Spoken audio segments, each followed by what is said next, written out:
तो आज हम देखने वाले सोलो लेवलिंग के बिल्कुल एक नए एपिसोड को। और अगर आप लोगों को एक्सप्लेनेशन अच्छी लगी हो तो कमेंट करके जरूर बताना और वीडियो को लाइक शेयर कर देना। तो लास्ट एपिसोड में हम लोगों ने देखा था कि यहाँ पर जिन्वू को रियलाइज होता है कि वही शैडो ऑफ मोनार्च है और शैडो ऑफ मोनार्च ही जिन्वू है। साथ ही में उसके चेस्ट में यहाँ पर दो दिल आ गए होते हैं, एक ब्लैक और एक रेड। और अब आगे तो इस एपिसोड की स्टार्टिंग में ही हमें आर्किटेक्ट को दिखाया जाता है जो कि यहाँ पर चाहन से बोल रहा होता है, तुम लोग तो बहुत ही ज़्यादा कमज़ोर हो, क्या तुम लोग बस इतना ही कर सकते हो। जिस पे कि चाहन को बहुत ज़्यादा गुस्सा आ जाता है और वो अपनी फुल स्पीड और पावर के साथ वहाँ पर आर्किटेक्ट पे अटैक करने लगती है, जिसको कि आर्किटेक्ट बड़ी आसानी से डॉज करते हुए कहता है ये हुई ना फाइटर वाली बात। साथ ही में यहाँ पर वो अपनी स्वॉर्ड को चाहन के कंधे में घुसा देता है, जिससे कि चाहन का शोल्डर पूरा आधा लगभग कट ही चुका होता है और वो वहाँ पर दर्द पे चिल्ला रही होती है। जिस पे कि यहाँ पर आर्किटेक्ट पीछे की तरफ जाके खड़ा हो जाता है और हंसते हुए बोलता है क्या तुम बस इतना ही कर सकते हो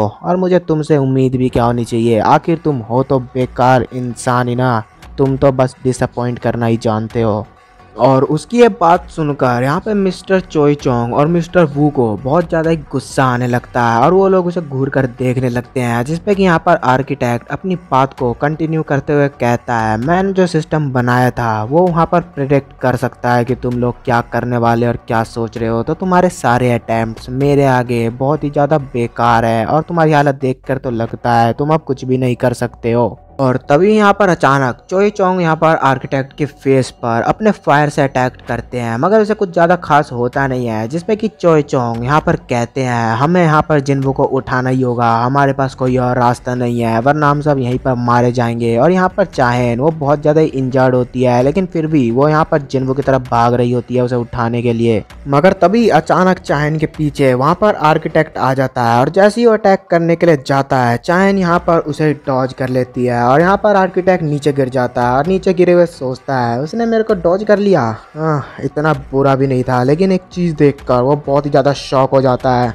वो वहाँ पर जिन्वू की एक शैडो को चाहन की बॉडी में देखता है और वो बहुत ही ज़्यादा शॉक हो जाता है और सोच रहा होता है मैंने तो इस एबिलिटी को ब्लॉक कर दिया था। यहाँ पर जिन्वू वो तो शैडो को समन ही नहीं कर सकता है, ना ही एक्सट्रैक्ट कर सकता है, तो आखिर ये कहाँ से आई। तभी उसे रियलाइज़ होता है शायद जिन्वू ने इसे पहले ही इस लड़की की बॉडी में प्लांट कर दिया होगा। और इस बात को रियलाइज़ करने के बाद वो वहाँ पर चाहन से बोलने लगता है आखिर तुम्हारा रिलेशनशिप क्या है सांग जिन्वू के साथ। जिस पर कि चाहन बोलती है हम बहुत अच्छे दोस्त हैं, हम सभी बहुत अच्छे दोस्त हैं और उसके दोस्त यहाँ पर उसे बचाने के लिए आए हैं। जिस पर कि यहाँ पर आर्किटेक्ट बहुत ही ज़्यादा हंसने लगता है और बोलता है चलो फिर तुम उसके दोस्त ही हो तो फिर मैं तुम्हें यहाँ पर एक चांस देना चाहता हूँ, मैं तुम्हें चांस दूंगा, तुम्हें यहाँ पर shadow of monarch real shadow of monarch के रीबॉर्न देखने का मौका मिलेगा। तुम विटनेस बनोगे कि कैसे वो इस दुनिया में दोबारा आएगा। यहाँ पर मैं तुम्हें दुनिया के सबसे बड़ा चांस देने वाला हूँ, लेकिन तुम्हारे बाकी के दोस्त उन सबको ये चांस नहीं मिल पाएगा, उन सभी लोगों को मरना होगा और मैं उन्हें मार दूंगा। तभी उसके पीछे से एक साउंड आती है मेरे रहते ऐसा कुछ नहीं होने वाला है। और यहाँ पर जिन्वू अपनी पूरी पावर के साथ आर्किटेक्ट के फेस पर एक पंच मारता है और उसका पंच इतना ज़्यादा खतरनाक होता है कि उसकी पूरी जॉ ही टूट जाती है।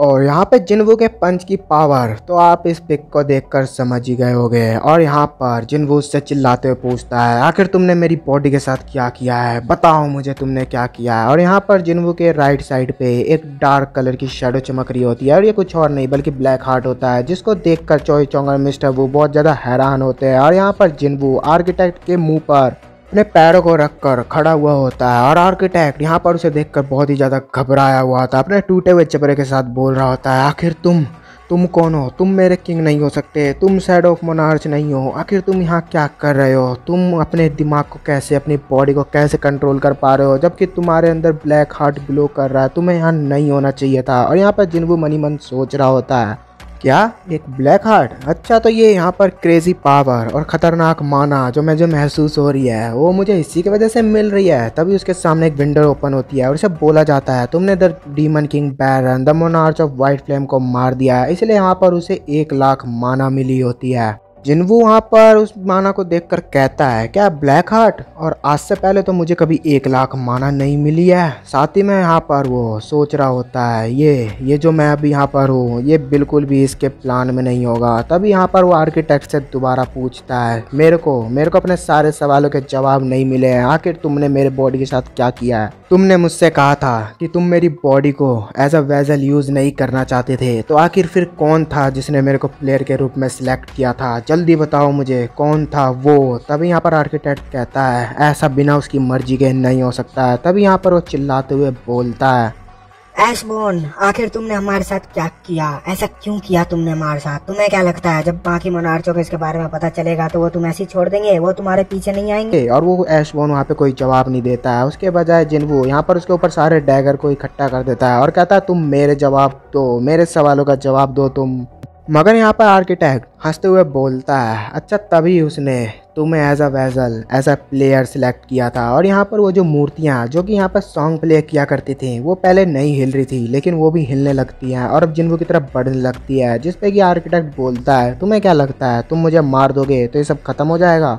मेरे मरने के बाद ये सारे स्टैचूज, मेरे सारे पपेट मेरे कंट्रोल के बाहर चले जाएंगे और तब इन्हें कोई कंट्रोल करने वाला नहीं होगा। और यहाँ पर जिन्वू हंसते हुए कहता है, तुम्हें क्या मैं पागल दिखाई दे रहा हूँ? तुम्हें मारने के बाद तो मैं इन्हें भी मार दूंगा ना। जिस पे यहाँ पे कि आर्किटेक्ट बहुत ज़्यादा घबरा जाता है और डर जाता है। और यहाँ पे आर्किटेक्ट बोलता है, एक बात तुम अच्छे से समझ लो, मेरे मरते ही ये सब कुछ खत्म हो जाएगा। जिस पे कि जिन्वू बोलता है, क्या होगा? मैं फिर से एक ई रैंक का हंटर बन जाऊंगा। और वो वहाँ पर हंसने लगता है और बोलता है, मैंने इस बारे में पहले ही बहुत सोचा है, लेकिन मेरे को तुम एक बात बताओ, जब कोई आर्किटेक्ट एक सिस्टम बनाता है तो यहाँ पर क्रिएटर के मरने के बाद क्या सिस्टम भी खत्म हो जाता है? बेवकूफ़ हो तुम।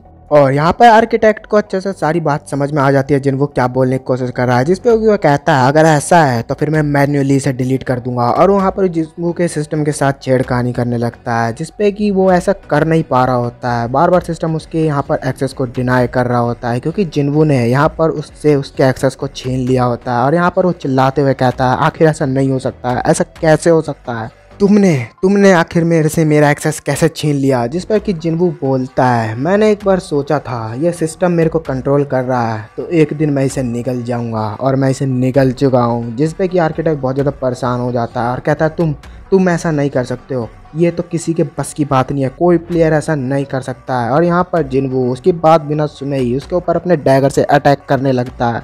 और यहाँ पर आर्किटेक्ट के बहुत ज़्यादा ही छोटे छोटे टुकड़े हो गए होते हैं और हमें उसका टूटा हुआ कटा हुआ फेस दिखाया जाता है और वो धीरे धीरे मर रहा होता है। और मरते मरते वो जिन्वू की तरफ देखकर एक बात बोलता है, मैं यहाँ पर एक भविष्यवाणी करता हूँ, वो सभी तुमको ढूंढते हुए आएंगे और उस दिन तुम मरोगे और तुम्हें कोई नहीं बचा पाएगा। जिस पे कि जिन्वू उसकी तरफ गुस्से में देख के कहता है, तो फिर मैं उस दिन का इंतज़ार करूँगा बहुत खुशी से।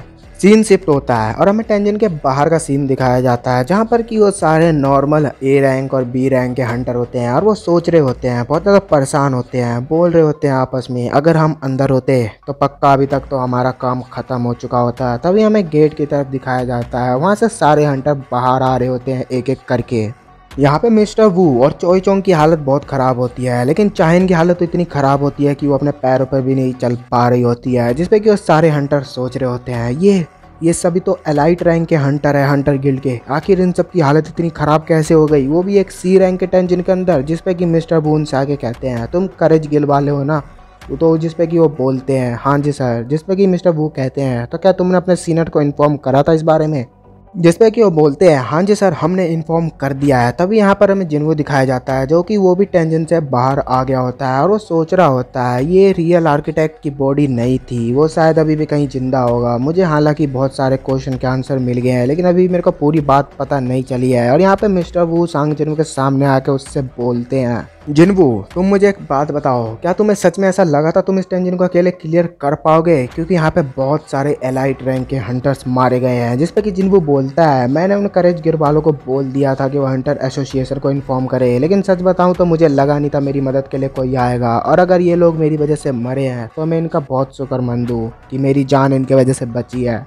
पे मिस्टर वू जिन्वू से बोलते हैं, आखिर तुमको पता कैसे चला था कि इस टेंजिन के अंदर डबल लेयर गेट भी है? जिसपे कि जिन्वू बोलता है, टेंजिन ने खुद मेरे को बुलाया था। जिसपे कि यहाँ पे मिस्टर वू कहते हैं, क्या मतलब है तुम्हारा कि उसने तुम्हें खुद बुलाया था? जिसपे कि जिन्वू कहता है, मेरे दिमाग के अंदर एक मैसेज मुझे दिखाई देता है और वो उसने मेरे को बताया था। जिसपे कि मिस्टर वू कहते हैं, तो क्या मैं भी उसे देख सकता हूँ? जिसपे जिन्वू बोलता है, मुझे माफ़ करें, मैं चाहकर भी ऐसा नहीं कर सकता हूँ, क्योंकि मैं चाहकर भी उसे किसी को नहीं दिखा सकता हूँ। यहाँ पर मिस्टर वू पहले तो सोचते हो मजाक कर रहा है, लेकिन फिर वो सोचते हैं यहाँ पर सिचुएशन बहुत ही सीरियस है, मुझे नहीं लगता कि इस सीरियस सिचुएशन में कोई मजाक करेगा। तभी वहाँ पर चाइन पीछे से आकर जिन्वू से बोलती है, क्या तुम ठीक हो जिन्वू? जिसपे कि जिन्वू बोलता है, हाँ मैं बिल्कुल ठीक हूँ, कम से कम जिंदा हूँ। और ऐसा बोलते ही उसे चक्कर आने लग जाते हैं और वो वहाँ पर गिरते हुए बोलता है, मैं ठीक हूँ, बस मैं थोड़ा सा थक गया हूँ। और जिससे पहले कि वो गिरता, वहाँ पर मिस्टर वू उसे पकड़ लेते हैं, लेकिन वो वहाँ पर बेहोश हो चुका होता है। जिसपे कि सारे हंटर वहाँ पे परेशान हो जाते हैं और वो बस चिल्ला रहे होते हैं, जिन्वू